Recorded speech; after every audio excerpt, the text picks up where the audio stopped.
महाराष्ट्रामध्ये परत एकदा ड्रंक अँड ड्राईव्हची घटना घडली आहे। या घटनेमध्ये एमपीएससी करणाऱ्या 12 विद्यार्थ्यांना या कारने फरफटत नेलं आणि हे 12ही विद्यार्थी जखमी झाले आहेत। या जखमी विद्यार्थ्यांवरती मोडक आणि संचेती हॉस्पिटल येथे उपचार सुरू आहेत। घटनेची माहिती मिळताच या भागातील स्थानिक आमदार हेमंत रासने यांनी मुख्यमंत्र्यांशी संवाद साधला आणि संवाद साधून या एमपीएससीच्या मुलांचं जे नुकसान झालेलं आहे यासाठीच हॉस्पिटलचा संपूर्ण खर्च हा सरकार उचलणार आहे। तर ही घटना कशी घडली ते आपण बघूयात। सदाशिव पेठेमध्ये भावे हायस्कूल जवळ एक टपरी आहे। या टपरीवर नेहमीप्रमाणेच हे विद्यार्थी चहा पीत बसले होते। ही घटना शनिवारी 5 वाजता घडली। 5 वाजता नेहमीप्रमाणे हे विद्यार्थी चहा घेत होते। अचानक तिथे होंडाई टुरिस्ट कार आली आणि ही कार टपरीला धडकली।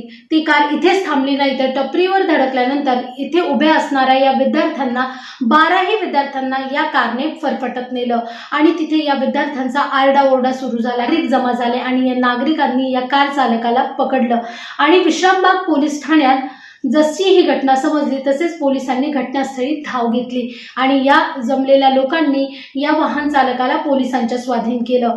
हा जो वाहन चालक होता याचं नाव जयराम मुळे होतं। हा सदाशिव पेठेतील एका मेडिकलच्या दुकानात काम करत होता। याला गाडी चालवता येत नव्हती, याच्याकडे लायसन्स देखील नव्हतं, तरी देखील याने मित्राची कार घेतली आणि चालवली आणि याला कार चालवता येत नव्हती तरी देखील यांनी याच्यासोबत एका मित्राला गाडीत बसवलं आणि ज्याची ही कार होती तो देखील याचा मित्र कारच्या बाहेरच उभा होता। ही गाडी सुरू केली ते पुढल्याच चौकात यांनी टपरीला गाडी धडकवली आणि येथील 12 विद्यार्थ्यांना अक्षरशः निर्दयीपणे फरफटत नेलं।